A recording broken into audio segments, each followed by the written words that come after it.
My mother-in-law ruined my wedding dress with red wine. Oops, she whispered with a wicked grin. Every guest saw my humiliation. I disappeared for 20 minutes and came back with something that destroyed her reputation forever. I found the bank statements at 2:47 a.m., scattered across Lauren's mahogany desk like evidence of a crime. And that's exactly what they were. Sarah's medical fund withdrawal, $5,000. Another page. Withdrawal, $8,000. My hands shook as I flipped through month after month of stolen hope, stolen chances, stolen life. $23,000. Gone. While David's Aunt Sarah lay dying in a hospital bed, believing her family couldn't afford to save her. I'd only come to Lauren's house that night to pick up the centerpieces she'd insisted on fixing for our wedding. I'd used the spare key David gave me, expecting to grab the decorations and leave. Instead, I stumbled into a nightmare that made every cruel thing Lauren had done to me seem insignificant by comparison. The papers trembled in my hands as I read the final entry. Withdrawal, $2,000 wedding flowers upgrade. She had literally stolen money from her dying sister to make my wedding more elaborate. Not because she cared about my happiness, but because she wanted the perfect backdrop for whatever twisted plan she had brewing. Before we continue with this wedding day revenge, I want to thank you for joining me in sharing stories about standing up to toxic family members. If you believe victims deserve justice and bullies should face consequences, please consider subscribing. It's free and helps us reach more people who need to hear this. Now let's see how this unfolds. That's when I heard her voice drifting from the kitchen phone, crying, desperate, pathetic. Please, Margaret, you have to talk sense into David. That girl is going to ruin everything we've built. She's nothing but a gold-digging little tramp who trapped my son with her lies. My blood turned to ice as I realized she was talking about me. To David's favorite aunt. Planning something for our wedding day that would finally show everyone what Jessica really is. I pressed myself against the hallway wall, listening to her outline her strategy like a general planning a war. Every word carved itself into my memory, every detail adding to the picture of a woman so consumed with hatred that she'd steal from her own dying sister to fund her revenge. That night everything changed. I stopped being Lauren's victim and started becoming something far more dangerous. A woman with nothing left to lose and everything to prove. But this war had started much earlier, long before I discovered the depths of Lauren's cruelty. It began the night David slipped that engagement ring onto my finger and we decided to share our joy with his family. Romano's restaurant buzzed with the quiet elegance of old money and older secrets. Crystal chandeliers cast warm light over tables where the city's elite discussed business deals over $100 steaks. It should have been perfect. A celebration of love in a place that reflected David's family's status and tradition. Instead, it became the opening battle in a war I didn't even know I was fighting. Lauren's eyes locked onto my ring before I'd even fully extended my hand. She'd been watching, waiting, like a spider in her web of perfectly applied makeup and designer clothes. The smile that spread across her face was beautiful and terrifying, like watching a predator bare its teeth. "How lovely," she purred, reaching for my hand with perfectly manicured nails that felt like claws against my skin. "David, darling, you certainly have unique taste." The pause before unique lasted just long enough for everyone at our table to notice. My parents, who'd been beaming with pride moments before, exchanged worried glances. David's father cleared his throat uncomfortably, recognizing the warning signs of his wife's particular brand of social warfare. But Lauren wasn't done. "Oh no, she was just getting started. I simply must get a closer look," she announced, producing a jeweler's loop from her Hermes purse with the flourish of a magician revealing a dove. "You wouldn't believe how many young men get taken advantage of by unscrupulous dealers these days." The restaurant seemed to quiet around us, other diners sensing drama unfolding at the corner table. I wanted to snatch my hand away, but Lauren's grip was firm, possessive, claiming ownership over even this moment that should have belonged to David and me. Through the loop, she examined my ring with the intensity of a detective studying evidence. The silence stretched until it became unbearable, until even the waiters stopped pretending not to stare. "Well," she finally announced, her voice carrying across half the restaurant, "it's certainly adequate. The clarity is a bit concerning and that inclusion near the pavilion is quite prominent, but I suppose when you're grateful for anything these details matter less." The words hit like physical blows. Adequate. Grateful for anything. In front of my parents, in front of a restaurant full of strangers, she just announced that my engagement ring, and by extension me, was substandard. A consolation prize. Something David had settled for. My mother's face crumpled with confusion and hurt. My father's jaw clenched so tight I could hear his teeth grinding. David started to protest, but Lauren silenced him with a raised hand and that smile that never reached her eyes. Now, darling, I'm just looking out for both of you. Some girls today are so demanding about carrots and settings, but Jessica here is clearly more practical. More grateful. It's actually quite refreshing. Grateful. He kept using that word like a weapon, each repetition cutting deeper than the last. Grateful implied I should be thankful for scraps, happy with leftovers, content with whatever David was willing to give his poor little charity case girlfriend.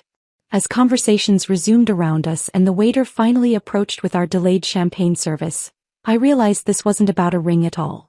This was Lauren's declaration of war. Her opening salvo in a campaign designed to make me understand that I would never be good enough for her son, her family, or their world. But as I sat there, smiling through the humiliation while Lauren continued her performance of the concerned mother-in-law, I made a promise to myself. He wanted a war? She was about to discover that some enemies fight back. And when they do, they fight to win. The gray clouds hanging over Rosewood Manor seemed like an omen as I stared out the bridal suite window at 6:30 a.m. Rain droplets clung to the glass like tears, and I couldn't shake the feeling that Lauren was somewhere in this beautiful venue, plotting my destruction with the same methodical precision she'd used to steal from her dying sister. My phone buzzed against the marble vanity. Kate, my maid of honor, was already in full crisis management mode despite the early hour. "Jess, the florist just called. Someone changed your bouquet order to include funeral lilies. White ones. They're asking if we're sure about the memorial theme for today." My blood turned cold. Funeral lilies. On my wedding day. Lauren's message was crystal clear. She wanted my marriage to be dead on arrival. "Get me the number for Bloom and Blossom," I said, my voice steadier than I felt. "Tell them we're switching florists immediately. And Kate? Don't mention this to anyone else." "Not yet." As Kate hurried off to fix Lauren's latest sabotage attempt, I caught my reflection in the ornate mirror. My skin was pale, dark circles shadowing my eyes despite the concealer I'd applied. I looked like a woman preparing for battle, not a bride preparing for the happiest day of her life. The irony wasn't lost on me. Lauren had spent months turning my wedding into a war zone, and now I looked the part. My bridesmaids began arriving at 7, their cheerful chatter filling the suite like birdsong after a storm. Sarah, my sister, bounced in with coffee and pastries, followed by my college roommates Emma and Rachel, who immediately started unpacking enough makeup to supply a Broadway production. "You look nervous," Emma observed, studying my face with the sharp eye of someone who'd known me for 8 years. "Pre-wedding jitters or something else?" Before I could answer, Maria, our photographer, knocked softly on the door. Her usually bright smile was replaced by a worried frown that made my stomach clench. "Jessica, could I speak with you privately for a moment?" I followed her into the hallway, my bare feet silent on the plush carpeting. Maria glanced around nervously before leaning close. "I need to tell you something about your mother-in-law. She approached me this morning while I was setting up equipment in the ceremony space. She offered to pay me an extra $1,000 to capture unflattering angles of you during the ceremony and reception." The words hit me like ice water. "What exactly did she say?" "She said she wanted photos that showed your true character, and that the family would appreciate having honest documentation of today." When I refused, she got angry. Really angry. She told me I was being unprofessional and that she'd make sure I never worked another wedding in this city. Maria's hands trembled slightly as she continued. She also tried to get into the photo booth area early, claiming she wanted to organize the props better. But I caught her trying to replace your custom signs with ones that had different messages. Crude ones. I stopped her, but she got hostile and demanding. I closed my eyes, processing this latest attack. Lauren wasn't just planning to humiliate me. She was trying to ensure that humiliation would be permanently documented. She wanted photos that would make me look terrible and photo booth images that would embarrass my family for years to come. "Maria, thank you for telling me. And thank you for protecting my day. I won't forget this." As I returned to the bridal suite, my phone rang again. The caterer. My heart sank before I even answered. Miss Jessica? I'm calling about the menu changes your mother-in-law requested this morning. She said the family has specific dietary restrictions we weren't told about, and she's asking us to switch to a completely different meal plan.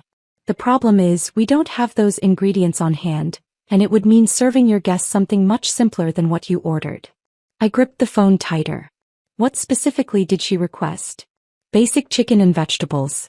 No seasoning beyond salt and pepper. She said the family has sensitive digestive systems and that anything else would be inappropriate for such a traditional celebration. Lauren was trying to turn my elegant wedding reception into a bland, forgettable meal that would leave our guests disappointed and talking about the poor planning for months. Ignore her completely, I said firmly. Serve exactly what we ordered.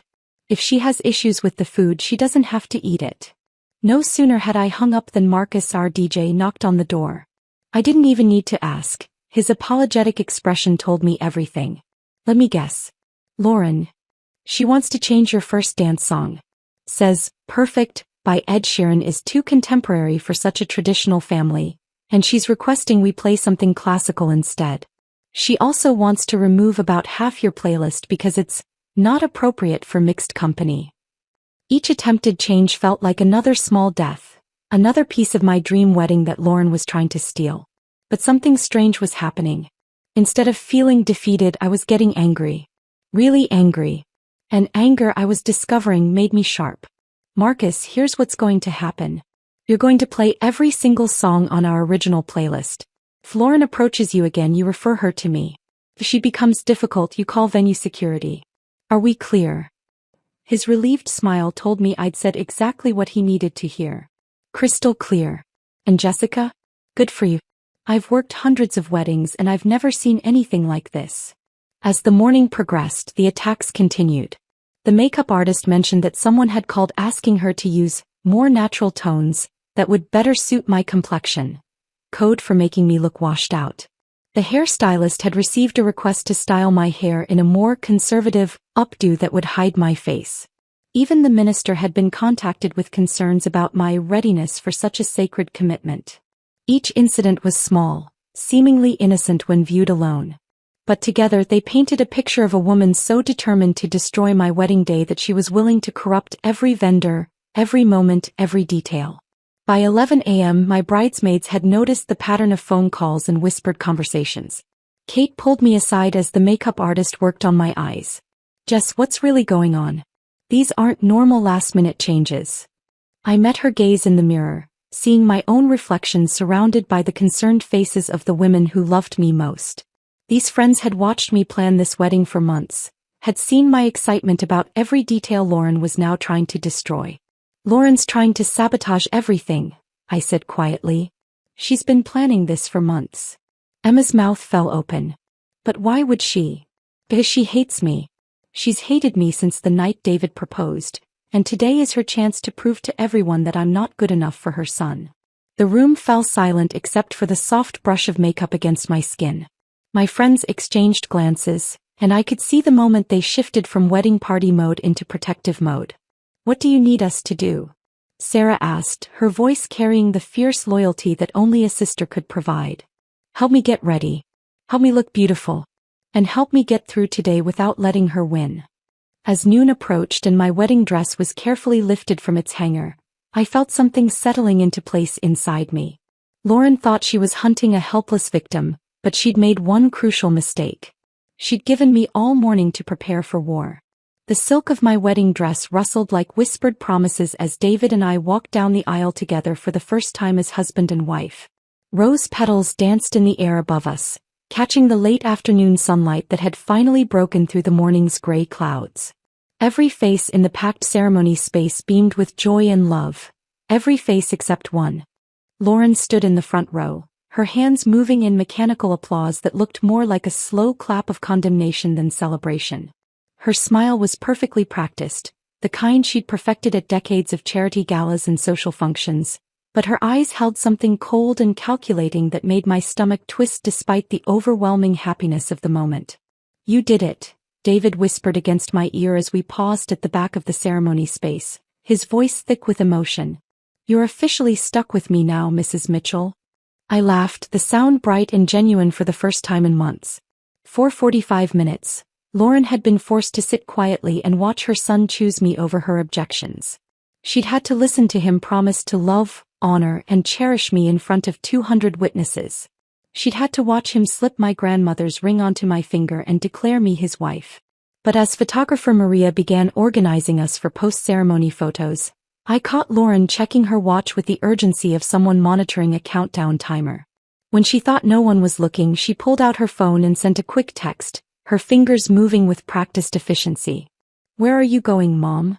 David called as Lauren suddenly stepped away from the family grouping. "Just checking on the reception details, sweetheart," she replied, her voice syrupy sweet. "I want everything to be perfect for your special day." She disappeared into the manor house, her heels clicking against the stone pathway with military precision. 20 minutes passed before she returned, and when she did, there was something different about her demeanor. The nervous energy that had surrounded her all morning was gone, replaced by an unsettling calm that reminded me of the eye of a hurricane. The cocktail hour unfolded like a fairy tale despite my growing unease. String quartet music drifted across the terrace as guests mingled among the perfectly manicured gardens, champagne glasses catching the golden light. David's college roommate regaled a group with the story of how David had practiced proposing to his bathroom mirror for 3 weeks before getting the courage to ask me. My sorority sisters surrounded my mother, gushing over photos from my childhood that she'd brought to share. Even Lauren seemed to be playing the part of the gracious mother-in-law, posing for photos with relatives and accepting congratulations on her son's marriage. But I noticed she kept gravitating toward the bar area, engaging the bartender in what appeared to be detailed conversations. "Everything okay?" Kate asked, appearing at my elbow with her maid of honor radar finely tuned to my stress levels. "Just watching Lauren," I murmured, nodding toward where she stood chatting with the bartender while gesturing toward various wine bottles. Kate followed my gaze, her expression darkening. "Want me to go see what she's talking about?" Before I could answer, the wedding coordinator appeared to announce that dinner was ready to be served. Guests began flowing toward the reception hall, their cheerful chatter echoing off the manor's stone walls. David took my hand, squeezing gently as we prepared to make our grand entrance as husband and wife. The reception hall looked like something from a magazine spread. Candlelight flickered from crystal votives on each table, casting dancing shadows across cream-colored linens. The centerpieces, rescued from Lauren's funeral lily sabotage attempt, were elegant arrangements of white roses and baby's breath that seemed to glow in the soft lighting. Our sweetheart table sat elevated on a small platform, giving us a perfect view of our guests and, unfortunately, giving them a perfect view of us. As David and I took our seats to thunderous applause, Lauren made a deliberate show of approaching our table. "My beautiful daughter-in-law," she announced loudly enough for nearby tables to hear, her arms spread wide in an embrace that felt more like a trap closing around me. "You look absolutely radiant." Her fingers traced along the delicate beadwork of my dress bodice, the touch lingering uncomfortably long. "This silk is exquisite," she continued, her voice carrying a strange note of fascination. "So delicate, so pure. It would be absolutely impossible to clean if anything happened to it." David's father shifted uncomfortably in his seat, clearly recognizing something off in his wife's behavior, but David himself just smiled indulgently. "Mom, you're being dramatic again." "Am I?" Lauren's laugh tinkled like breaking glass. "I just want everything to stay perfect for Jessica. Some moments can't be undone, can't be fixed no matter how much money you throw at them." As dinner service began and David's best man, Trevor, stood to deliver his toast, Lauren positioned herself directly behind my chair. I could feel her presence like heat from a fire, could smell her expensive perfume mixing with something else. Wine. She held a glass of deep red Cabernet Sauvignon, the liquid so dark it looked almost black in the candlelight. Trevor's voice filled the reception hall as he spoke about true love and life partnerships, about how he'd watched David transform from a carefree bachelor into a man ready to build a future with the woman he adored. The guests laughed at his funny stories and grew misty-eyed during his more sentimental moments. But I couldn't focus on the words. All my attention was fixed on Lauren behind me, the way she kept shifting her weight, moving closer with each of Trevor's sentences. Kate, seated at the head table, had noticed too. Her eyes kept darting between Lauren and me, her expression growing more concerned by the minute. "And so I raise my glass," Trevor concluded, his voice warm with emotion, "to true love conquering all obstacles, and to David and Jessica, who prove that sometimes the best things in life are worth fighting for." The room erupted in applause and raised glasses. That's when Lauren made her move. She stepped forward as if overcome with emotion, as if Trevor's words about fighting for love had inspired her to embrace her new daughter-in-law. Her heel caught, or appeared to catch, on the leg of my chair with theatrical precision. Time slowed to a crawl as she stumbled forward with Academy Award-worthy clumsiness, her glass tilting toward me like a weapon finding its target. The Cabernet Sauvignon poured down the front of my dress in a crimson waterfall, soaking through the delicate silk and spreading across the intricate beadwork like spilled blood. The reception hall fell into shocked silence. 200 guests watched the dark stains spread across my white gown, watched me sit frozen in horror as wine dripped from the bodice onto my hands, my lap, my shoes. "Oh my God!" Lauren gasped, her voice carrying perfectly across the silent room. "Oh Jessica, I'm so sorry. How clumsy of me." She immediately began dabbing at the stain with her napkin, each touch spreading the wine deeper into the silk fibers, making the damage worse while appearing to help. Guests gasped and murmured. My mother rose from her seat with tears already forming in her eyes, and David leaped up to comfort me. But as Lauren leaned close, ostensibly to assess the damage, she brought her lips near my ear. Under the cover of the chaos she'd created, she whispered 2 words that cut through my shock like a blade. "Oops." Her grin was wicked, triumphant, the smile of someone who'd just executed a plan months in the making. This wasn't an accident. This was Lauren's masterpiece. A public humiliation designed to stain not just my dress, but the memory of this day forever. Standing there in my ruined gown, wine still dripping onto the floor, I felt something fundamental shift inside me. The scared, defensive woman who'd spent months documenting Lauren's cruelty was gone. In her place stood someone far more dangerous, a bride with nothing left to lose and a plan of her own to execute. "I need a few minutes to assess the damage," I announced to the room, my voice carrying with surprising steadiness despite the wine still dripping from my bodice. The reception hall remained frozen in uncomfortable silence, 200 pairs of eyes watching my every move. "I'll be right back." David immediately stood, his face etched with concern and barely contained fury at his mother. "I'll come with you, help you." "No." I placed my hand gently on his chest, feeling his rapid heartbeat beneath the fabric of his tuxedo. "Stay here. Keep our guests entertained. This is our wedding day and I won't let anything ruin it for them." I kissed his cheek softly, whispering close to his ear so only he could hear, "Everything's going to be fine. Trust me." Kate was already moving toward me, her maid of honor instincts kicking into high gear, but I caught her eye and gave her the slightest shake of my head. "Not yet. I needed to handle this next part alone." The walk from the reception hall to the bridal suite felt like a march to execution. Except I wasn't the one who would be dying today. My heels clicked against the marble floors with steady, determined rhythm, each step echoing through the manor's corridors like a countdown timer.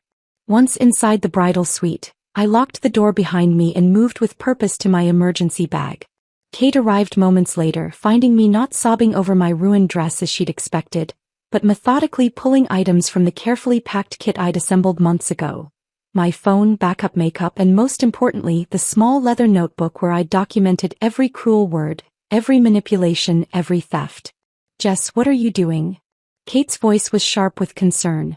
"We need to get you cleaned up, maybe see if there's anything we can do about the stain." "Kate." I looked up from my preparations, meeting her eyes with a calm that seemed to unnerve her more than tears would have. "I need you to go back to the reception. Make sure Lauren doesn't leave. She tries to go anywhere, create a distraction.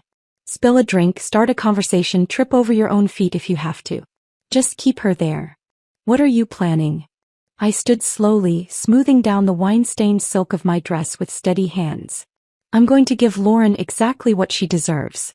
And I need you to trust me." Kate studied my face for a long moment, reading something there that made her nod slowly. "How long do you need?" 20 minutes. Maybe less." The moment Kate left, I activated the plan I'd hoped I'd never have to use. My fingers moved across my phone screen with the precision of a surgeon, dialing the first number from my carefully curated contact list. Airscript Aviation, this is Jake. Jake, it's Jessica Mitchell. It's time. The pause on the other end was brief but loaded with understanding. 3 weeks ago when I'd first contacted the skywriting company, Jake had thought I was insane. A bride hiring a skywriter as insurance against wedding day sabotage seemed like something out of a soap opera. But my deposit had been substantial enough to guarantee his silence and his services. Weather conditions are perfect, he confirmed, his voice professional despite the unusual nature of the request. Message will be, Lauren stole $20,000 from her sister's cancer fund, correct? Correct. How long until it's visible over the venue?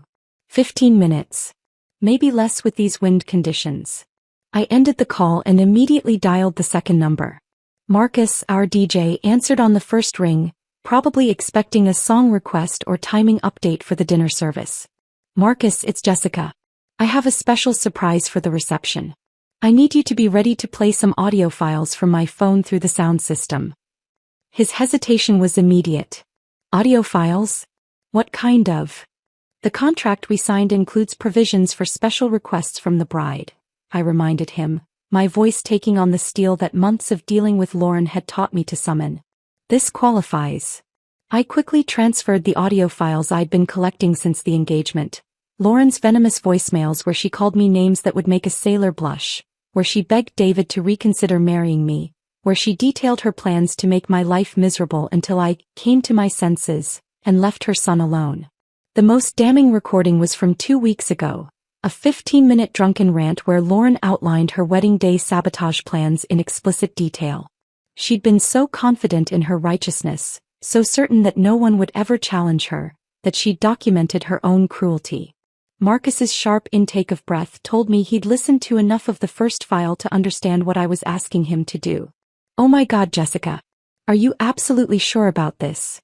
I've never been more sure of anything in my life. Be ready for my signal. The third call was the hardest but also the most necessary.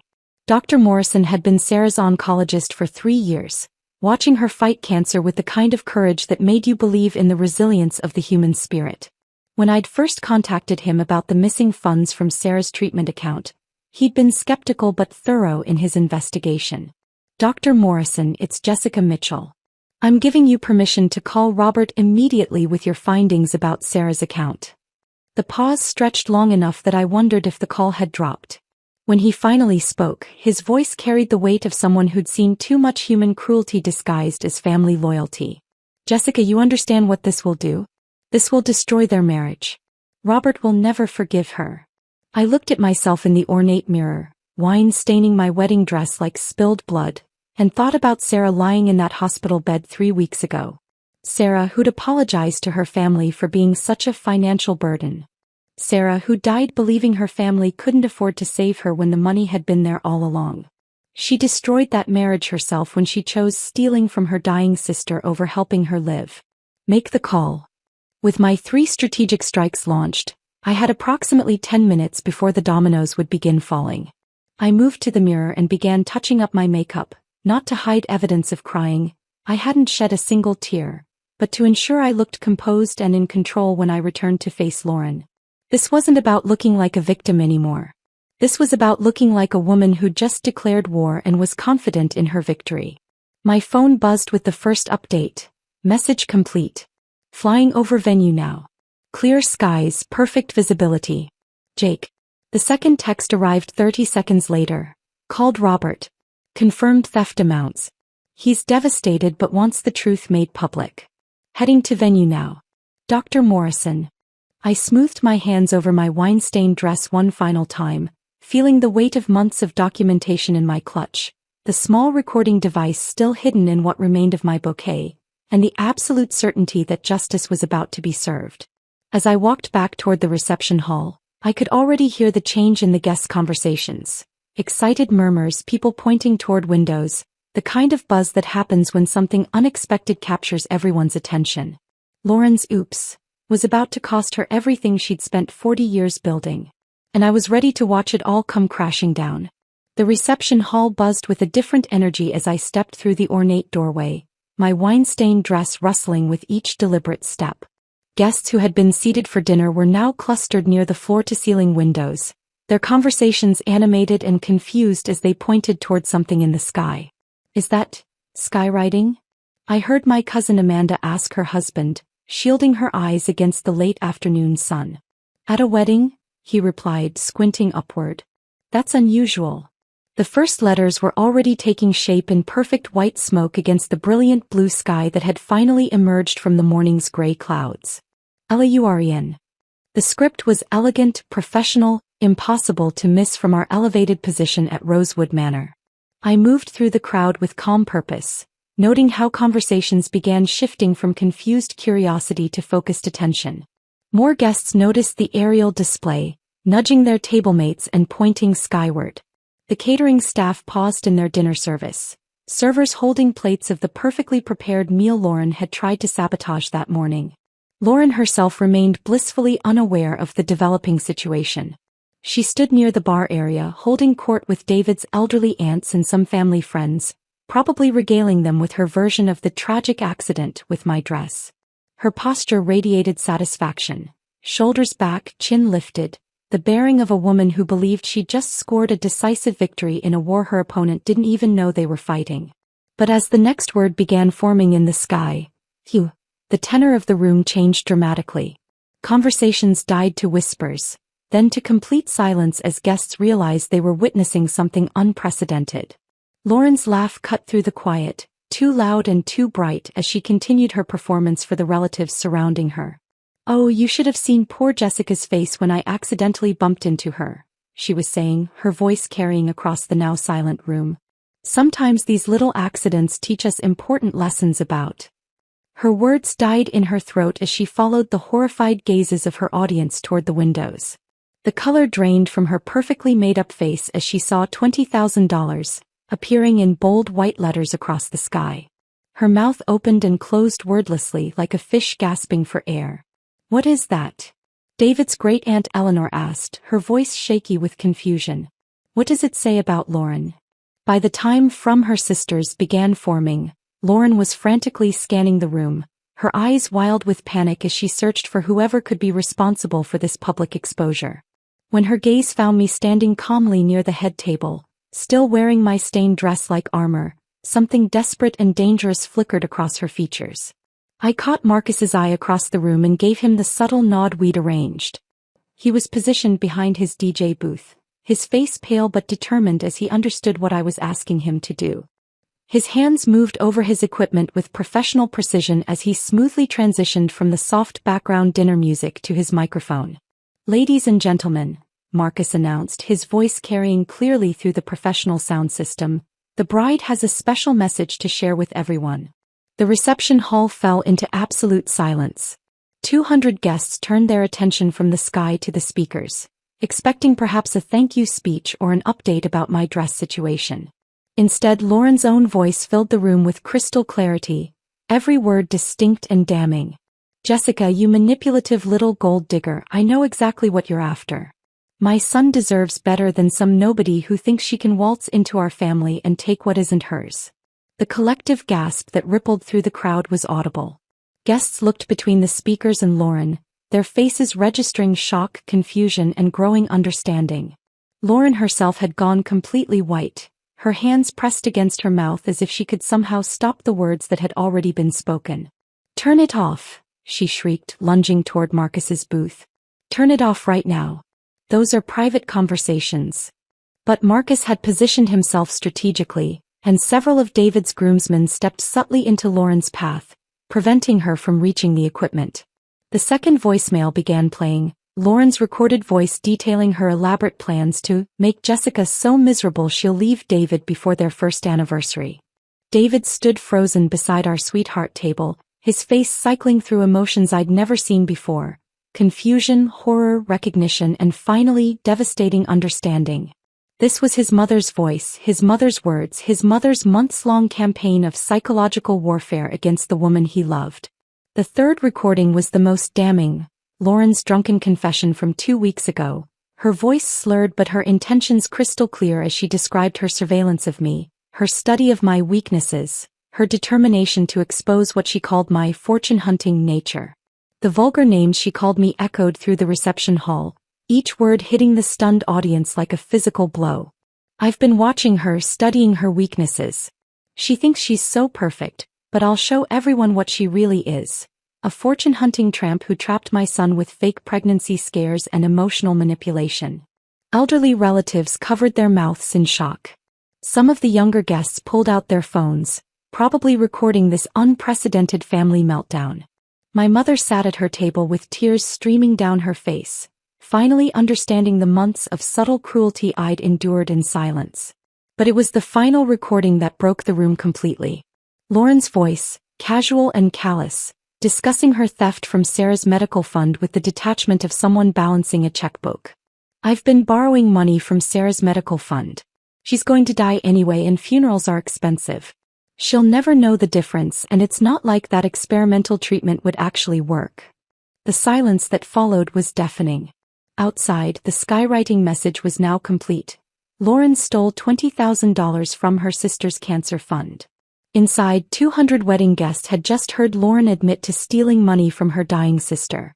Money that could have saved Sarah's life. The pieces clicked together for everyone simultaneously. Sarah, David's beloved aunt who had died just 3 weeks ago, had spent her final days apologizing to the family for being such a financial burden.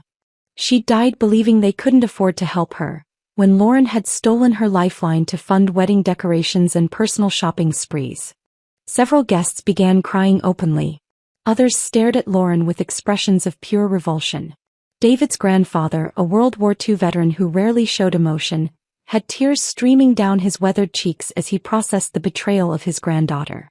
Lauren finally found her voice, launching into a desperate attempt at damage control that only made everything worse. "Those recordings are fake," she screamed, her composed mask completely shattered. "Jessica manipulated them somehow. She's been planning this revenge because she knew I saw through her act." But her protest sounded hollow and desperate against the evidence of her own voice. She tried approaching different groups of guests, her hands gesturing wildly as she insisted there was another explanation for everything, that she could clarify the misunderstanding, if people would just listen to her side. No one would meet her eyes. The skywriting message remained clearly visible overhead, and her own recorded words had condemned her more thoroughly than any accusation I could have made. As she became more frantic, more desperate, her decades-long performance of respectability completely crumbled. The room watched in horrified fascination as the real Lauren emerged, manipulative, cruel, and desperate enough to steal from her own dying sister. And through it all, I stood quietly in my wine-stained dress, watching justice unfold with the satisfaction of a woman who had finally stopped being a victim. The ringing of Robert's phone cut through the shocked murmurs like a church bell tolling for the dead. Lauren's husband of 40 years stood near the head table, his weathered hand trembling as he looked at the caller ID displaying Dr. Morrison in bold letters. The entire reception hall seemed to hold its breath as Robert answered the call, his voice barely audible over the ambient sounds of clinking glasses and hushed conversations. But in the unnatural quiet that had settled over our wedding reception, every word carried with devastating clarity. "Dr. Morrison? Yes, this is Robert." His face, already pale from the skywriting revelation and audio recordings, went completely gray. "Are you certain about the amounts?" Lauren, who had been frantically trying to convince David's cousins that the recordings were somehow fabricated, froze mid-sentence. Her head snapped toward her husband with the sharp attention of a predator sensing danger. 3 weeks ago? Robert's voice cracked slightly. She needed how much more for the treatment? The pause that followed lasted an eternity. Guests shifted uncomfortably in their seats, sensing they were witnessing something far more devastating than a family disagreement. This was the complete unraveling of a life built on lies. "I see. Thank you for calling, Doctor. Yes, I understand the legal implications." When Robert ended the call, the silence was so complete I could hear my own heartbeat thundering in my ears. He stood there for a moment, phone still pressed to his ear, as if holding on to those final seconds before his world changed forever. "Lauren." His voice cut through the stillness like a blade finding its target. She turned toward him, her face a mask of desperate hope and barely contained panic. "Robert, darling, whatever that doctor told you, there's an explanation. Dr. Morrison just confirmed it." Robert's words fell like stones into still water, each one sending ripples of shock through the assembled guests. You stole $23,000 from Sarah's treatment fund. She died 3 weeks ago because she couldn't afford the experimental therapy that might have saved her life. The collective gasp from 200 wedding guests was audible, a sound of pure horror as the full scope of Lauren's betrayal became clear. This wasn't just theft. This was murder by neglect, the willful destruction of hope for the most vulnerable member of their family. Robert began walking toward Lauren with the measured pace of a man approaching his own execution. Each step seemed to age him a decade, 40 years of marriage crumbling beneath his feet like autumn leaves. Sarah called me 2 days before she died, he said, his voice carrying across the reception hall with the weight of absolute devastation. She apologized for being such a financial burden on the family. She said she understood why we couldn't help with the experimental treatment. Lauren tried to interrupt, her mouth opening to offer explanations or denials, but Robert's raised hand silenced her with the authority of a man who had finally seen through decades of manipulation. She died thinking we didn't love her enough to try to save her, Robert continued, his voice breaking as tears began streaming down his cheeks. She spent her last days feeling guilty for asking for help, when you had stolen her lifeline to feed your shopping addiction and your need to control everyone around you. Lauren reached toward him desperately, her perfectly manicured hands grasping for connection, for forgiveness, for any chance to salvage what remained of her carefully constructed world. Robert, please let me explain. Don't touch me. He stepped back as if she were contaminated, as if 40 years of shared memories had become toxic in an instant. I don't know who you are anymore. I don't think I ever did. The guests watched in horrified fascination as a marriage that had survived 4 decades, raised children, weathered countless storms, died in real time before their eyes. This wasn't just divorce. This was the complete annihilation of everything Robert thought he knew about the woman he'd shared his life with. What happened next burned itself into my memory with the clarity of a photograph. Robert, this dignified man who had loved Lauren through everything, looked down at his wedding ring, the simple gold band that had circled his finger for 40 years.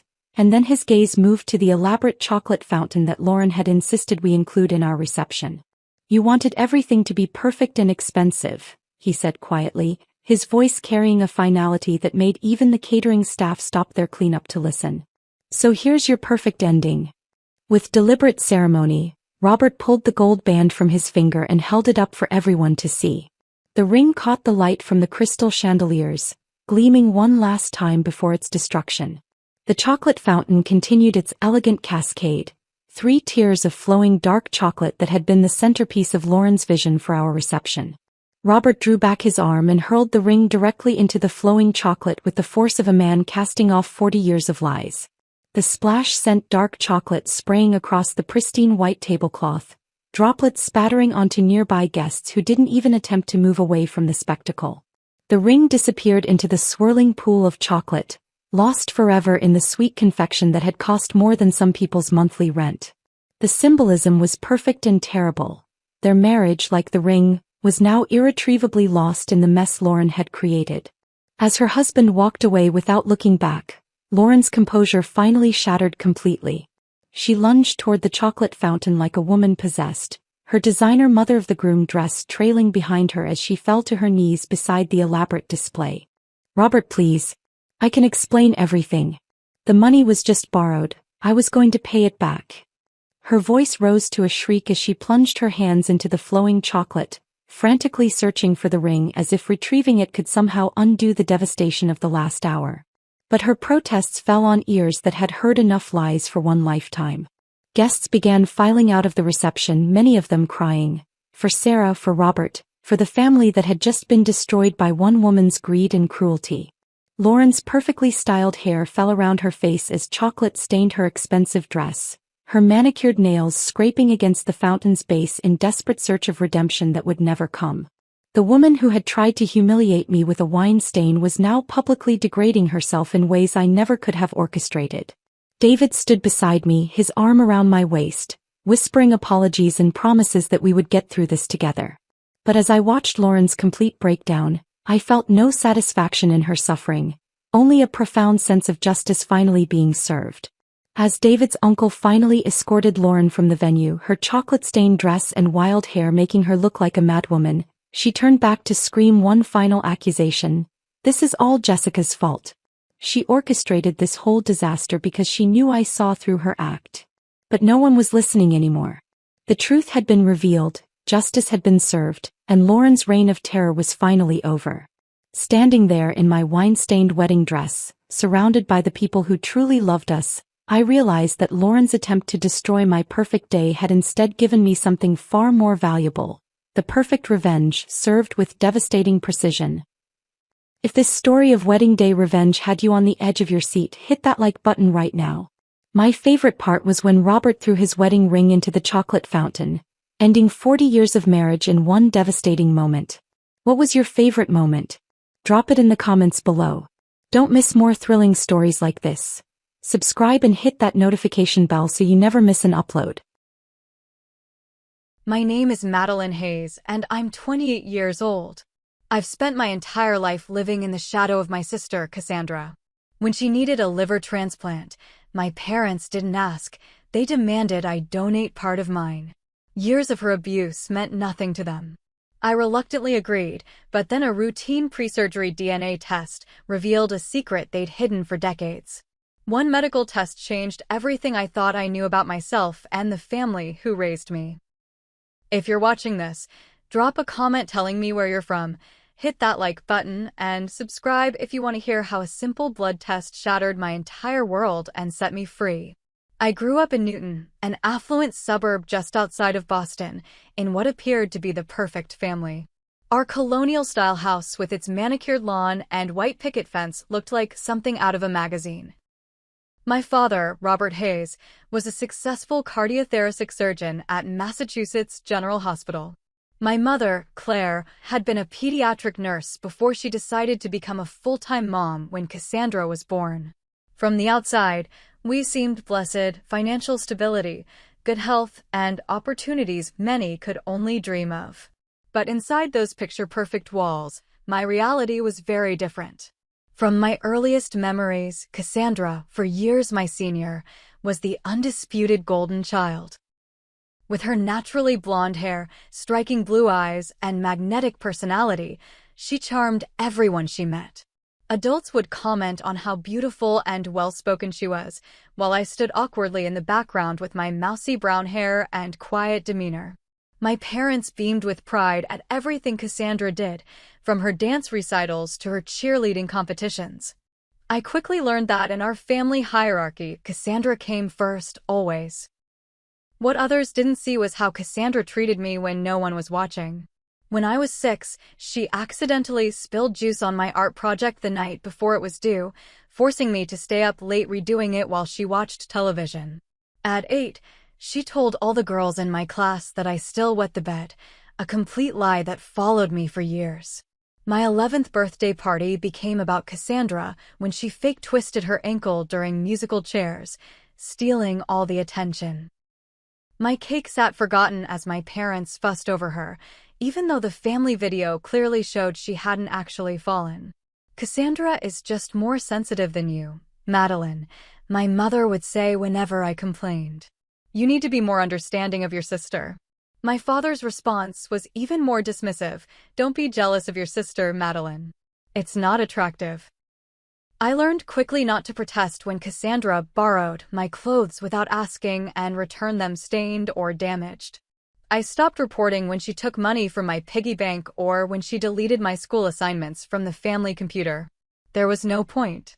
The response was always the same. I was either lying or exaggerating, and I needed to be a better sister. I found solace in academics. While Cassandra ruled the social scene, I excelled in the classroom. Math and science came naturally to me, and teachers praised my analytical mind. But even straight A's couldn't compete with Cassandra being named homecoming queen or winning the lead in the school play. My report cards were met with a cursory, "good job," while Cassandra's C average was celebrated because at least she was trying her best. The only person who saw through Cassandra's act was my grandmother Dorothy, my father's mother. A no-nonsense woman who had worked as a school principal for 40 years, Grandma Dorothy had a keen eye for manipulation. That girl's got everyone fooled, she once whispered to me after witnessing Cassandra fake cry to get out of helping with dishes. But not me and not you. Stay strong, Maddie. During summer breaks, I would beg to stay with Grandma Dorothy in her coastal Maine cottage. Those weeks were my only taste of normalcy, of being valued just for being myself. She encouraged my interest in computers, buying me my first programming book and letting me use her desktop for hours. When I built my first simple website at 13, she proudly showed it to everyone in her bridge club. "You've got a gift, Madeline," she told me. "Don't let anyone dim your light." But Grandma Dorothy died from a sudden heart attack when I was 16. I lost my only ally, the only adult who had ever really seen me. At her funeral, Cassandra delivered a tearful speech about her special bond with her grandmother, a complete fabrication that had my father nodding proudly through his tears. I sat silently, clutching the worn copy of Women in Computing that Grandma Dorothy had given me for my birthday that year, knowing that the truth of our relationship would die with her. College became my escape plan. I applied to schools as far from Boston as possible, eventually accepting a scholarship to UCLA's computer science program. The day I received my acceptance letter, my mother looked concerned. "California is so far away, Madeline. Wouldn't you prefer somewhere closer to home? Boston University offered you a spot too." But for once, I stood firm.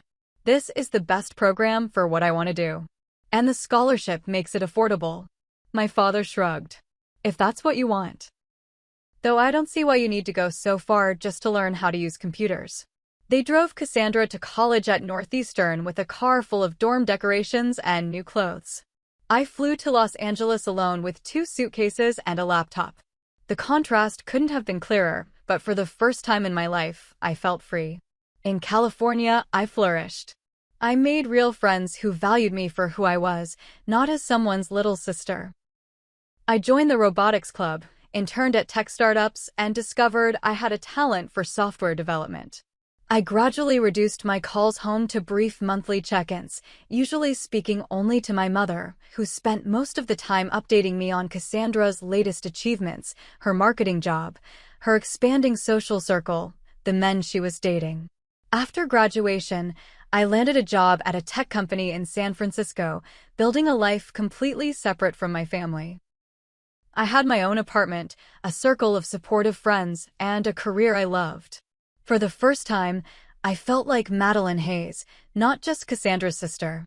The 3,000 miles between us was healing in ways therapy never could have been. I thought I had finally escaped the dynamics of my childhood. I was wrong. It was a rainy Tuesday in February when my carefully constructed new life began to crumble.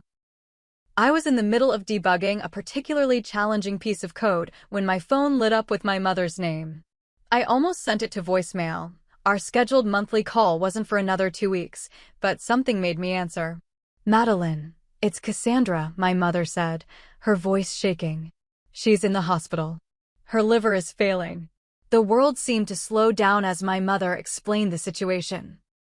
Cassandra had been admitted to Massachusetts General Hospital after collapsing at work. Tests revealed advanced cirrhosis and signs of acute liver failure. Her condition was critical, and she needed a transplant urgently. "The doctors say she's been damaging her liver for years," my mother continued, her voice breaking. "They're saying it's from alcohol, but that can't be right. Your sister only drinks socially." I bit my tongue. Even from across the country, I knew better. Cassandra's Instagram was filled with party photos, cocktail glasses perpetually in hand. Her college reputation for drinking was legendary, something my parents had always dismissed as just having fun. Now, at 32, her fun had caught up with her. "She's on the transplant list, but the doctor says the wait could be too long," my father interjected, apparently on speakerphone. "We need to explore living donation options." There was a pause. "That's where you come in, Madeline." And there it was, the real reason for the call. Not because they wanted to inform me of my sister's condition or because they thought I'd want to know. They needed something from me. Specifically, a piece of my liver. "We've already scheduled testing to see if you're compatible," my mother added, as if my participation was a foregone conclusion. "We'll book your flight home." I gripped my phone tighter. Don't I get a say in this? She's your sister, Madeline, my father said sharply. What is there to say? Family helps family. Family helps family. The mantra of my childhood, invoked whenever I was expected to sacrifice for Cassandra. But where was this family obligation when Cassandra locked me in our garden shed during a thunderstorm when I was 9, leaving me there for hours until our neighbor heard my screams? Where was it when she spread rumors about me sleeping with a teacher in high school, nearly getting him fired and making me a social pariah? Where was family when I needed protection from her? I need to think about this, I said finally. This is a major surgery we're talking about. There's nothing to think about, my father snapped. She could die, Madeline. Is that what you want? The familiar guilt washed over me. No, I didn't want Cassandra to die. Despite everything, she was still my sister. But the thought of going under the knife, of giving part of my body to someone who had only ever caused me pain. It made me physically ill. I'll call you back, I said, and hung up before they could protest. I immediately called Jaden, my best friend since freshman year of college. A therapist by profession, Jaden had helped me understand the dysfunctional patterns in my family over the years. They can't force you to donate, Jaden reminded me after I explained the situation. Legally and ethically, this has to be your choice. The transplant team will evaluate your psychological readiness too, not just physical compatibility. But how do I say no? They'll never forgive me. Maddie, have they ever truly supported your choices? You need to ask yourself if you're making this decision out of love or obligation and fear. That night, I barely slept, torn between the lifetime of conditioning to put Cassandra's needs first and my hard-won sense of self-preservation. By morning, I had made my decision. I would get tested, but I would make it clear to the medical team that I was feeling pressured. If I wasn't a match, the decision would be out of my hands. And if I was, well, I would cross that bridge when I came to it. I called my parents back. I'll come for the testing, I said. But I'm setting some boundaries. I'll stay in a hotel, not at the house. And I need you both to respect that this is ultimately my decision. My mother began to protest, but my father cut her off. Fine. Whatever you need, Madeline. Just get here as soon as possible. 3 days later, I was on a plane to Boston, leaving behind the life I had built, flying straight back into the dynamics I had spent years escaping. As the plane descended through the clouds, I couldn't shake the feeling that regardless of the medical results, nothing would ever be the same again. The moment I stepped off the plane at Logan Airport, the weight of being back in Boston settled onto my shoulders like a heavy winter coat. No one came to meet me. My parents were at the hospital with Cassandra, of course. I grabbed my luggage and took an Uber to the Marriott I'd booked downtown, deliberately choosing not to stay in Newton near my childhood home. The next morning, I headed to Massachusetts General for my first appointment with the transplant team. The hospital's imposing brick facade brought back memories of childhood visits to my father's office, where the staff would fawn over Cassandra while barely acknowledging my existence. My mother was waiting in the lobby, her face drawn with worry. She gave me a distracted hug, immediately launching into updates about Cassandra's condition. She had a rough night. Her ammonia levels are rising, and they're worried about hepatic encephalopathy setting in. Your father is with her now. No, how was your flight? Or, it's good to see you. Just straight to Cassandra. The transplant coordinator, a woman named Linda with kind eyes and a no-nonsense demeanor, walked us through what would happen. The evaluation process is thorough, Madeline. We need to ensure you're physically healthy enough to donate and that you're making this decision freely and with full understanding of the risks. My mother interjected, of course she understands. She's a smart girl, and she wants to help her sister. Linda gave my mother a measured look. It's important that Madeline speaks for herself during this process. She turned to me. You'll meet with several specialists, including a psychologist, before any decision is made. The initial blood work and physical examination took most of the morning. By afternoon, I was sitting across from Dr. Kyle Mendez, the transplant psychiatrist, a man with salt and pepper hair and penetrating eyes that seemed to see right through my carefully constructed composure. Tell me, Madeline, he said after some preliminary questions, how do you feel about potentially donating part of your liver to your sister? I hesitated. I want to help her. She's my sister. That's what you think you should feel, he noted. But how do you actually feel? Something in his gentle persistence cracked the veneer I'd maintained since arriving. Conflicted, I admitted. Cassandra and we've never been close. Our relationship has been difficult. Difficult how? He prompted. I gave him a sanitized version of our history, mentioning the favoritism and some of Cassandra's milder bullying behaviors. Even this careful account made Dr. Mendez raise his eyebrows. You understand that living donation is completely voluntary, correct? No one can force you to do this. In theory, yes, I said quietly. But family dynamics are complicated. He made a note in his file. I'd like you to consider something, Madeline. Donation isn't just about the surgery. There's a recovery period where you'll need support. Based on what you've shared, I'm concerned about whether your family can provide that support without putting Cassandra's needs above yours. His concern was valid. When I went to visit Cassandra later that day, she was lying in her hospital bed looking surprisingly small and jaundiced, but her first words to me after a year of no contact were, "Took you long enough to get here." My parents hovered anxiously, immediately shushing her. She's not herself, my mother explained, as if Cassandra's rudeness was a new symptom rather than her baseline behavior toward me. As the days of testing continued, I kept thinking about Dr. Mendez's words. The transplant team explained that I would need weeks of recovery, with someone to help care for me. When I brought this up with my parents, my father waved dismissively. Your mother will have her hands full with Cassandra's recovery. You've always been independent, Madeline. You'll manage. That evening in my hotel room, I found myself remembering my senior prom. I had been asked by Michael Thornton, one of the few boys brave enough to approach Cassandra's little sister. I'd spent weeks saving for the perfect dress, a midnight blue gown that made me feel beautiful for the first time in my life. The night of prom, Cassandra, home from college for the weekend, had spilled red wine all over the dress as I was getting ready. Oops, so clumsy of me, she'd said with a smirk that only I could see. My mother had sighed about my carelessness while trying to salvage the stained silk. I ended up wearing one of Cassandra's old dresses, too big and not my style. While she laughed with my parents about how these things always happened to poor Maddie, the memory still stung years later. Was I really considering undergoing major surgery for someone who had deliberately sabotaged one of the few special moments of my adolescence? A week into the testing process, Dr. Singh, the lead transplant surgeon, called me into his office. My parents insisted on accompanying me, despite my protests. The preliminary results show you're a potential match, he said, reviewing my file. Your liver function is excellent, and you share your sister's blood type. My father immediately clapped his hands together. Wonderful news. When can we schedule the surgery? Dr. Singh held up a hand. Not so fast, Mr. Hayes.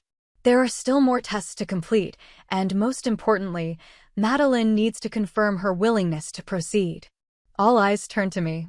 My throat felt dry. I'm still considering it. What is there to consider? My father demanded. Your sister will die without this transplant. Robert, Dr. Singh said firmly, as I've explained to you before, the decision to donate must be completely voluntary. Pressure from family members is explicitly against protocol. My father's face reddened. I'm not pressuring her. I'm reminding her of the stakes. That night, alone in my hotel room, my father called. His voice was cold in a way I remembered from childhood disagreements. I've never asked you for anything, Madeline, he said, which was patently untrue. But I'm asking now. If you refuse to do this, if you let your sister die because of some petty childhood grudge, you won't be welcome in this family anymore. Is that clear? After he hung up, I sat in the dark, shaking. The next day, Cassandra asked to speak to me alone. As soon as my parents left the room, tears filled her eyes. I know I haven't been the best sister, she said, her voice breaking. But I'm scared, Maddie. I don't want to die. Please help me. I'll change, I promise. In all our years, I had never seen Cassandra cry real tears. But were they genuine now, or was this another manipulation? The familiar doubt crept in. Maybe I was the awful person my parents had always implied I was, selfish and unforgiving. That afternoon, I told the transplant team I was willing to proceed as a donor. The relief on my parents' faces should have felt validating, but instead, it left me feeling hollow. As the final tests were scheduled, I couldn't shake the feeling that I was making a terrible mistake. The week before the scheduled surgery was a blur of final medical preparations. I had taken a leave of absence from work, sublet my apartment, and essentially put my entire life on hold. Every day, I shuttled between the hospital and my hotel, increasingly feeling like nothing more than a walking organ donor for Cassandra. 2 days before the surgery, I was at the hospital for what should have been routine final blood work when Dr. Thompson, a transplant hepatologist I hadn't met before, came into the examination room with a concerned expression. "Ms. Hayes, your latest blood work has shown some unusual antibodies that weren't present in your initial testing," she explained, reviewing my chart. "It could be nothing, but we need to rule out any potential complications before proceeding." My mother, who had insisted on accompanying me to every appointment, immediately tensed. "What does that mean? Will this delay the surgery?" "Cassandra doesn't have time for delays." Dr. Thompson addressed me directly, not my mother. "I'd like to run an additional panel of tests, including a more comprehensive genetic workup. It's possible there's an underlying condition we haven't identified that could complicate both the surgery and your recovery." "Is this really necessary?" my father asked, suddenly appearing in the doorway. I hadn't even known he was at the hospital.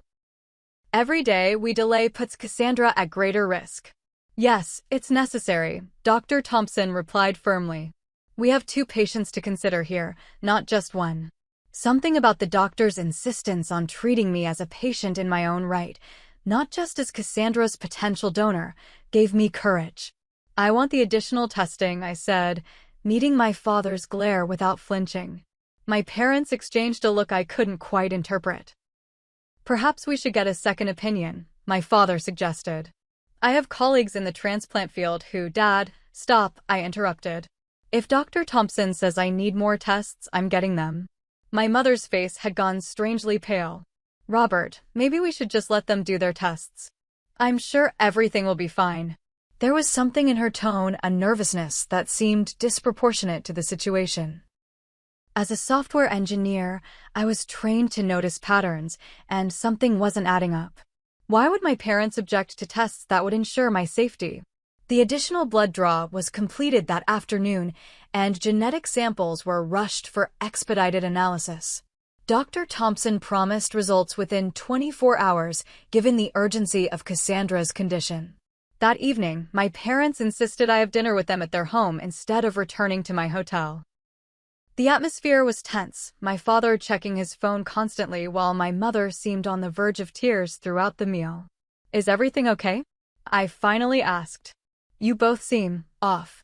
"Just worried about your sister," my father replied quickly. "And frustrated by these unnecessary delays." The next morning, I received a call from Dr. Thompson asking me to come to the hospital immediately.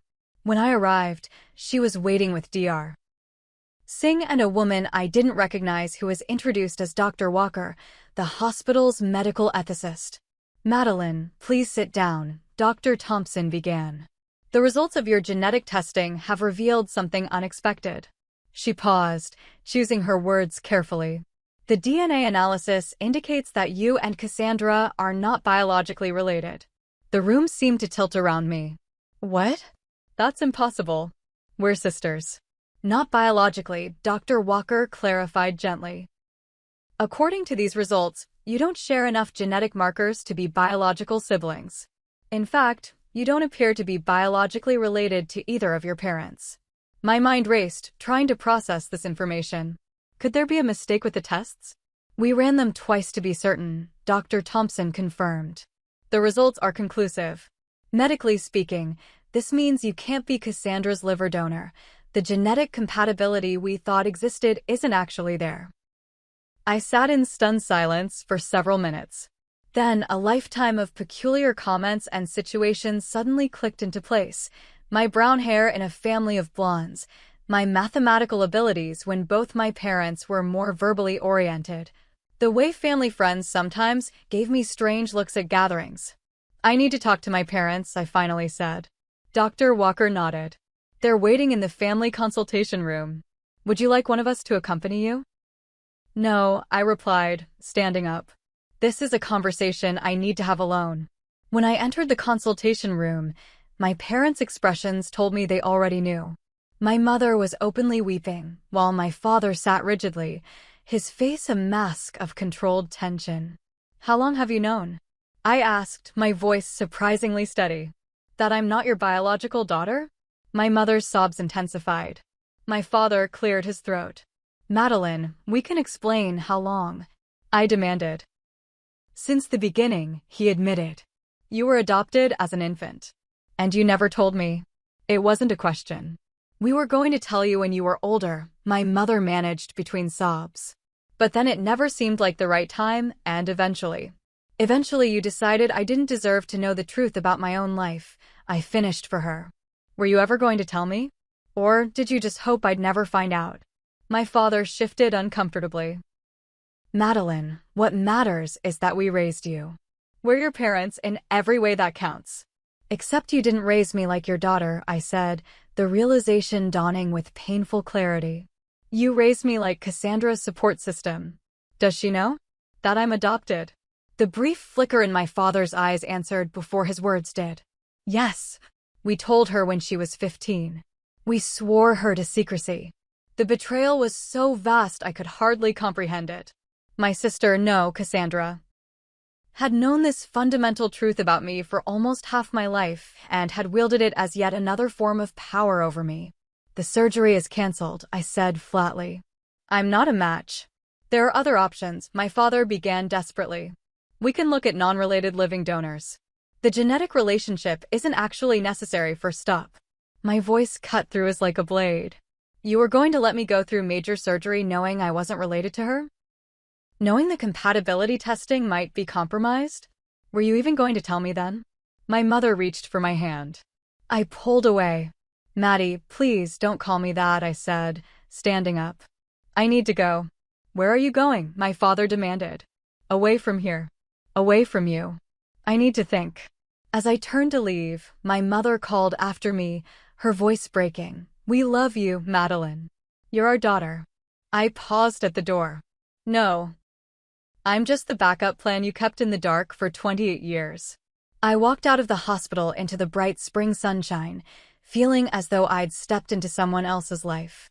Everything I thought I knew about myself, my family, my origins, my very identity, had been a carefully constructed lie. And now, like my nearly donated liver, everything had been split apart, exposed, and forever changed. I checked out of the Marriott and moved to a smaller hotel farther from the hospital, needing physical distance from the epicenter of my shattered life. For 3 days, I barely left my room, ordering delivery food and alternating between numb shock and crushing waves of betrayal. My phone buzzed constantly with calls and messages from my parents, but I couldn't bring myself to respond. On the 4th day, I finally turned on my laptop and began to do what I did best, research. As a software engineer, I approached problems methodically, breaking them down into manageable components. And this was certainly the biggest problem I'd ever faced. First, I ordered a commercial DNA test to confirm the hospital's findings, though I had no reason to doubt them. Then I began searching adoption records in Massachusetts for the years around my birth. The process was frustrating. Records were sealed, information was limited, and without my original birth certificate, I hit one dead end after another. After a week of isolation, I received an unexpected message from Brian Winters, my parents' longtime family lawyer. Madeline, I understand you've received some difficult news. I may have information that could help. Are you willing to meet? I agreed to see him at his downtown office, arriving intentionally early to collect myself. Brian had always been kind to me on the few occasions we'd met, though he'd primarily been Cassandra's mock trial coach in high school. Thank you for coming, he said, showing me into his office. I've been torn about reaching out to you, but after speaking with your parents, they're not my parents, I interrupted. Brian nodded, acknowledging the correction. After speaking with Robert and Claire, I realized they don't intend to give you the full story. Ethically, I believe you deserve to know. He withdrew a folder from his desk. I handled your adoption, Madeline. It was unusual. Unusual how? It was a private adoption, arranged through a now-defunct agency called New Beginnings. The process was expedited and some of the usual safeguards were bypassed. At the time, I raised concerns, but Robert was insistent. My throat tightened. Are you saying my adoption was illegal? Not illegal, but certainly irregular. The Hayes paid a substantial fee to ensure the process moved quickly and quietly. Do you have information about my birth parents? Brian hesitated. Limited information. Your birth mother was very young, just 17. Her name was Jessica Calloway. She was from a small town in western Massachusetts and was not in a position to raise a child. And my birth father?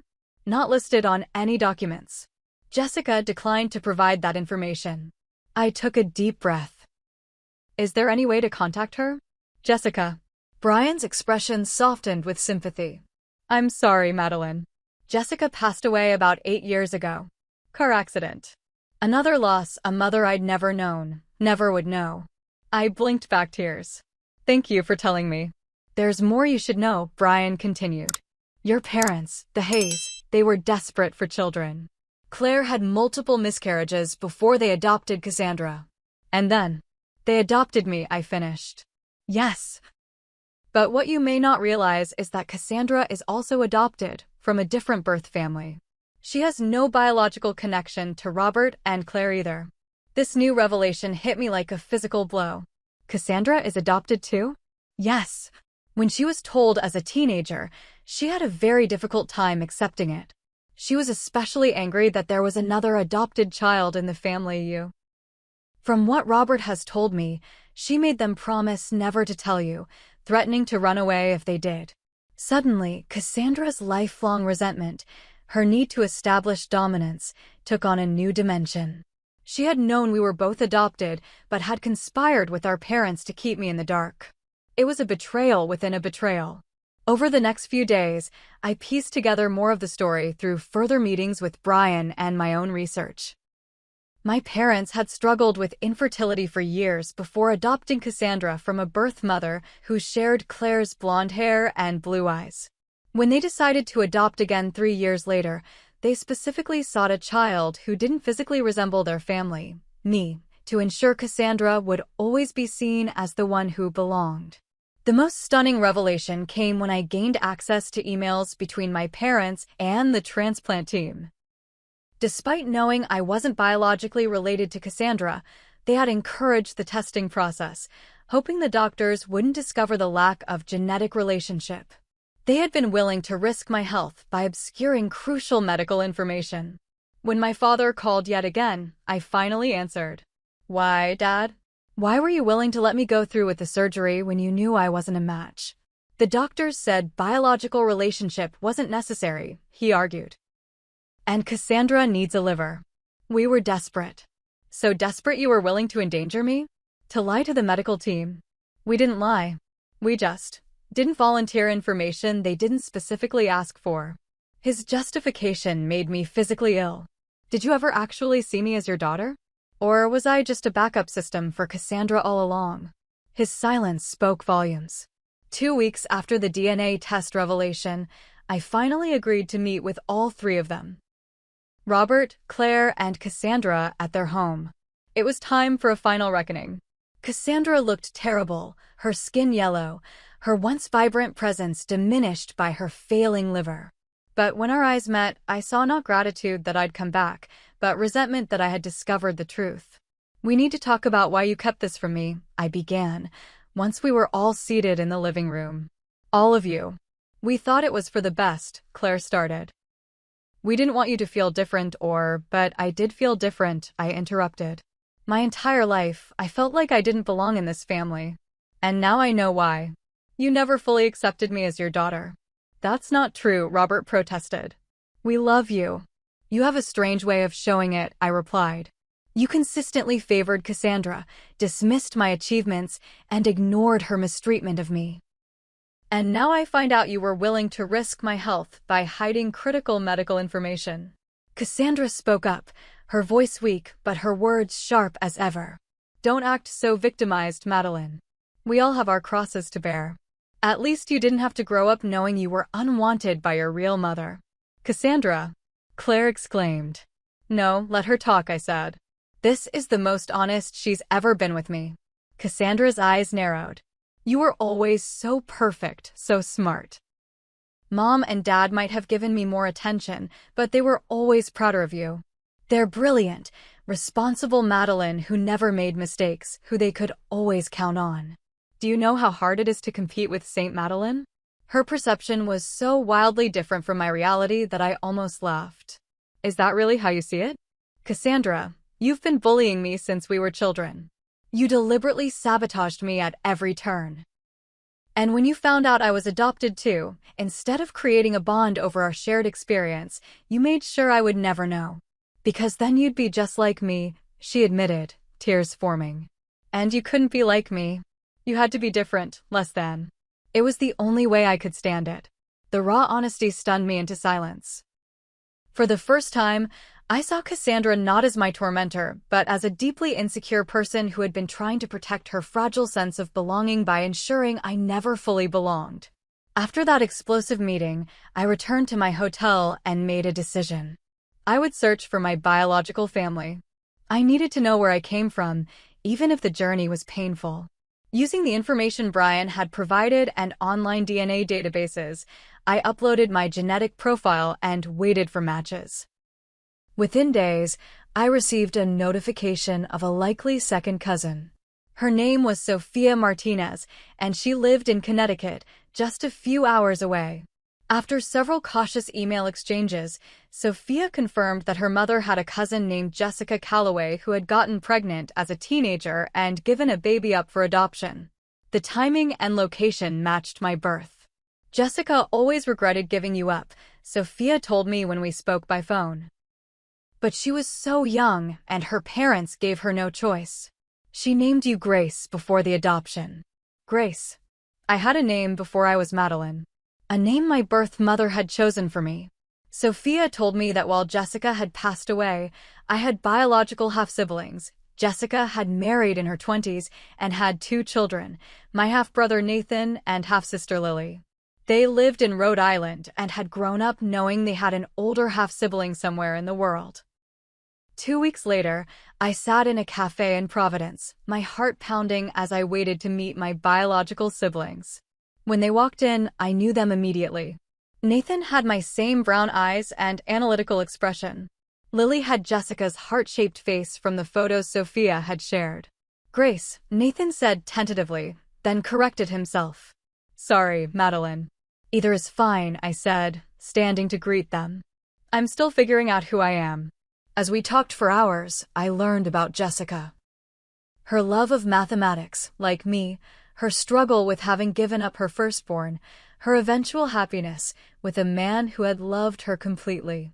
I saw family photos where people looked like me, heard stories of relatives who shared my aptitudes and interests.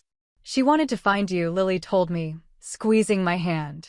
After we turned 18, she hired a private investigator, but the adoption records were sealed too tightly.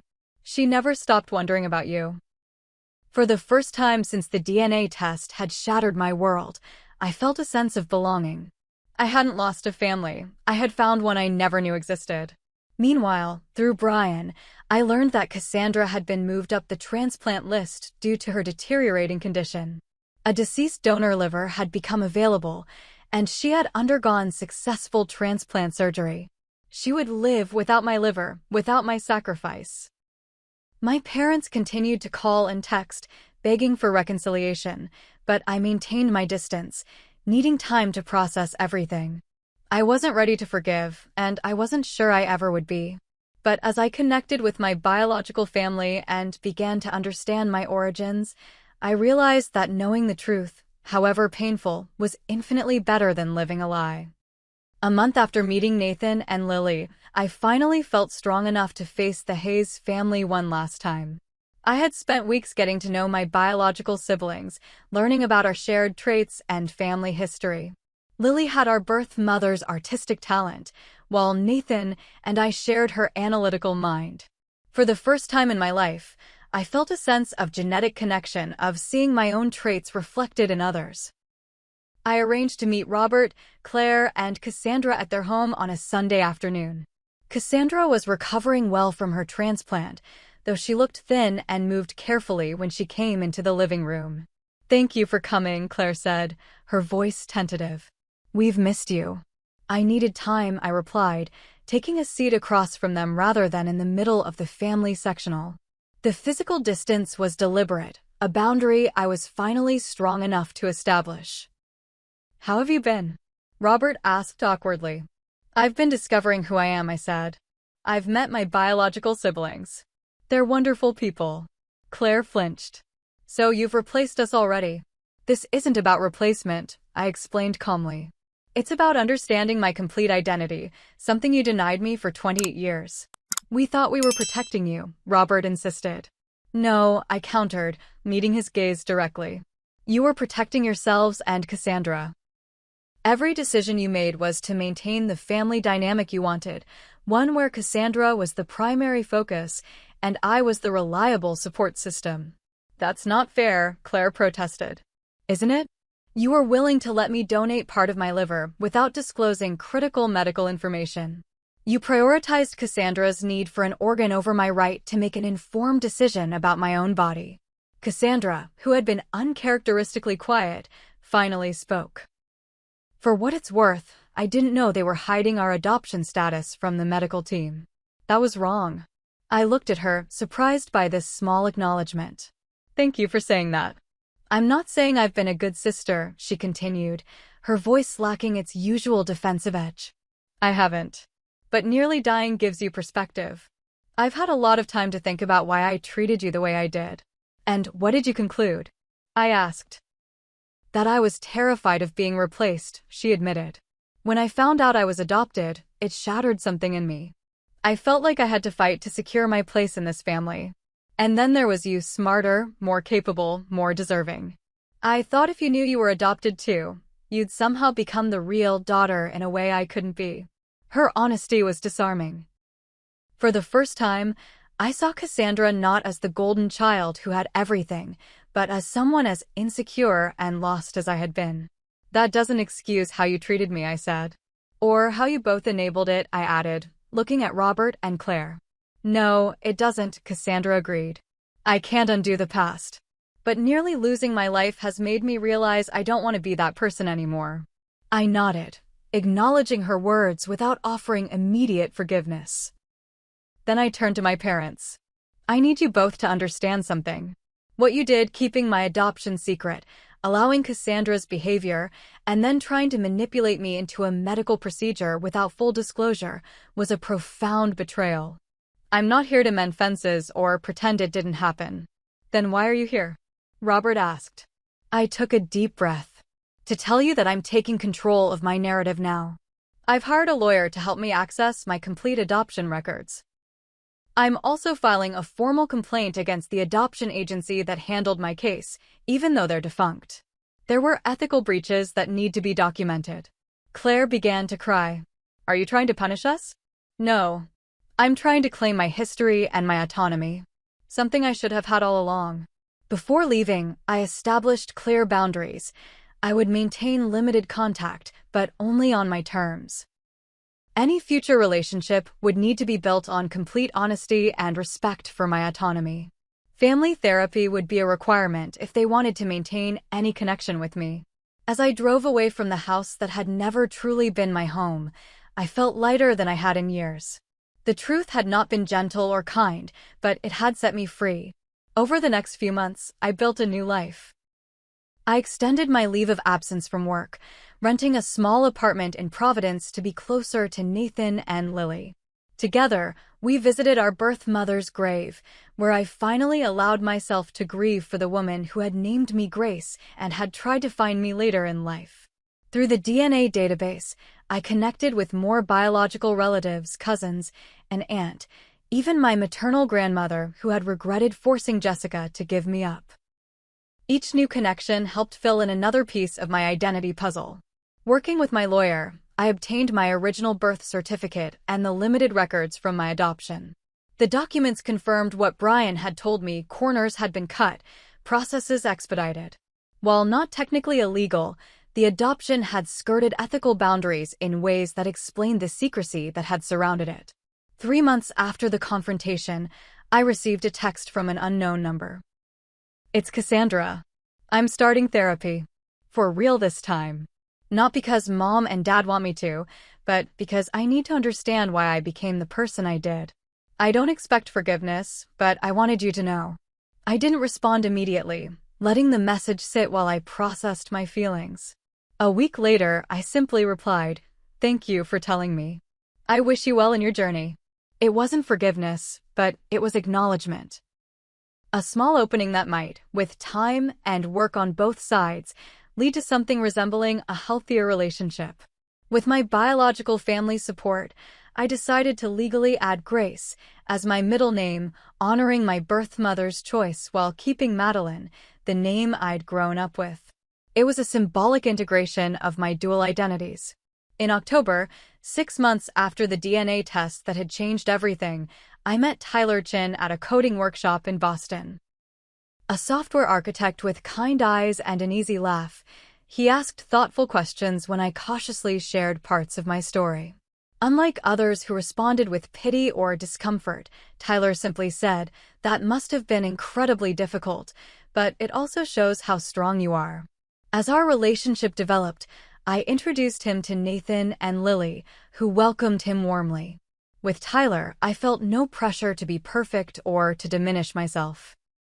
He celebrated my successes and supported me through the continuing emotional aftershocks of my family revelation. By Christmas, I had established a new tradition: dinner with Nathan, Lily, and their families, followed by dessert with Tyler's parents who lived nearby. The Hayes family sent cards and gifts, which I acknowledged with polite thank you notes. The distance remained necessary, though Cassandra and I had begun exchanging occasional texts, superficial but civil. As the new year approached, I realized that while the DNA test had shattered the foundation of my life, it had also cleared the ground for something new and authentic to be built, a life based on truth, however complicated, rather than carefully constructed lies. Spring in San Francisco brought cherry blossoms and a sense of renewal as I settled back into my apartment after a year of upheaval. I had returned to my job with a new perspective, negotiating a hybrid arrangement that allowed me to work remotely for 2 weeks each month so I could spend time in Providence with my biological family. The past 12 months had been a journey of reconstruction, of taking the fragments of my shattered identity and arranging them into something new and authentic. Weekly therapy sessions with Dr.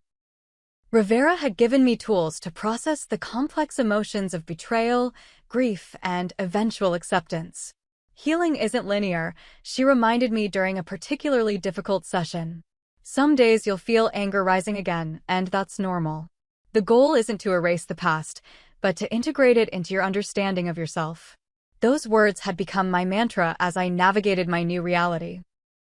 6 months after her successful liver transplant, Cassandra had reached out to suggest meeting one-on-one. We met at a neutral location, a cafe halfway between Boston and Providence. The conversation was stilted at first, both of us unsure how to relate to each other outside our established dynamics. "My therapist says I used you as a scapegoat for my own insecurities," she admitted, stirring her coffee.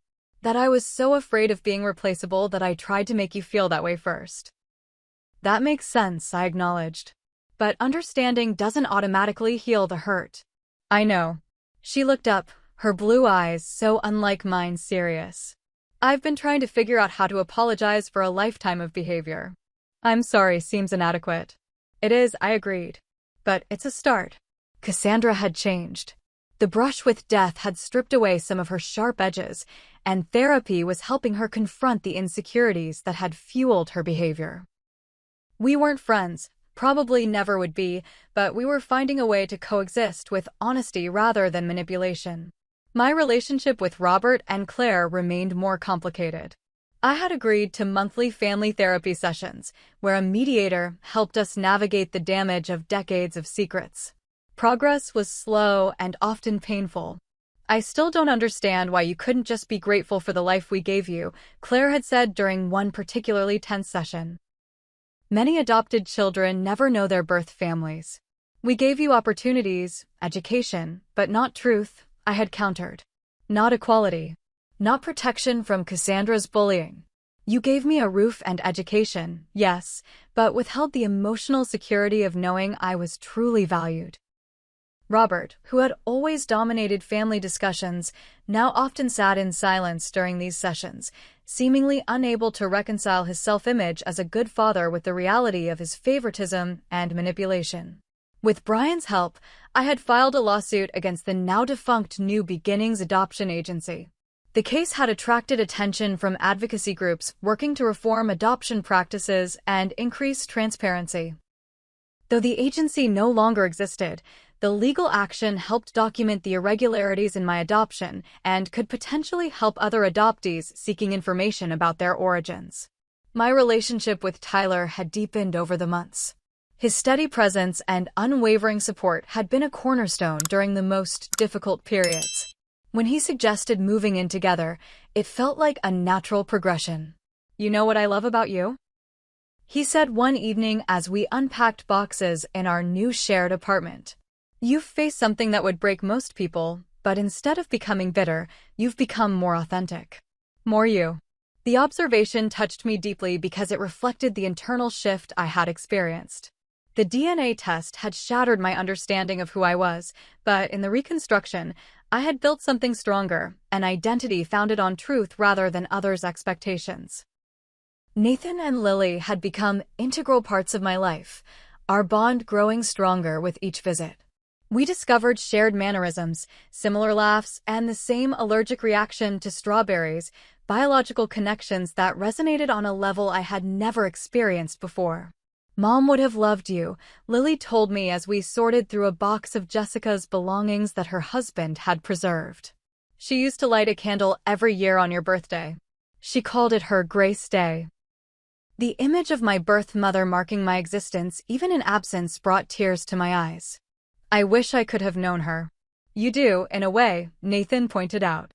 "You have her analytical mind, her laugh, even the way you furrow your brow when you're concentrating. Parts of her live in you." On the anniversary of the DNA test that had changed everything, I sat alone on my balcony, reflecting on the journey of the past year. The revelation had been devastating, but it had also been liberating. For the first time in my life, I understood why I had always felt like an outsider in the Hayes family and had found places where I truly belonged. My phone buzzed with a text from Cassandra. "Thinking of you today. I know it's been a year since everything changed. I'm grateful you're still in my life, even in this new and different way." Her acknowledgement of the date surprised me. A year ago, she would never have considered how an event might have affected me. Perhaps people could change, given the right motivation and support. I had learned that family was both more and less than I had thought. More, because it extended beyond blood or legal ties to encompass chosen connections and shared experiences. Less, because sharing DNA or a last name didn't automatically create the bonds of love and respect that constituted true family. Most importantly, I had learned that my worth was inherent, not determined by my usefulness to others or my willingness to sacrifice myself for their needs. The attempted liver donation that never happened had ironically given me something far more valuable than any organ. It had given me myself. As the sun set over San Francisco Bay, I thought about how differently things might have turned out. Had the DNA test not revealed the truth, I would have undergone major surgery for someone who had caused me pain, perpetuating a lifetime of one-sided sacrifice. Instead, I had been set free to discover my true origins and to build relationships based on mutual respect rather than obligation. The journey wasn't over. I still had questions about my birth father, whose identity remained unknown. My relationship with the Hayes family continued to evolve, sometimes progressing, sometimes regressing. But for the first time, I was the author of my own story, not merely a character in someone else's. If you're watching this and have ever felt like you don't belong, or that your worth is measured only by what you can do for others, I hope my story gives you courage. The truth, even when painful, offers freedom that lies never can. Your identity belongs to you, not to those who would reshape it for their convenience. Have you ever discovered a family secret that changed how you saw yourself or your relationships? Share your experience in the comments below. If my story resonated with you, please like this video and subscribe to my channel where I'll be sharing more about identity, family dynamics, and the journey toward authentic living. Thank you for listening to my story, and remember, your worth isn't determined by your usefulness to others, but by the simple fact of your existence. Be true to yourself, and the right people will value you exactly as you are.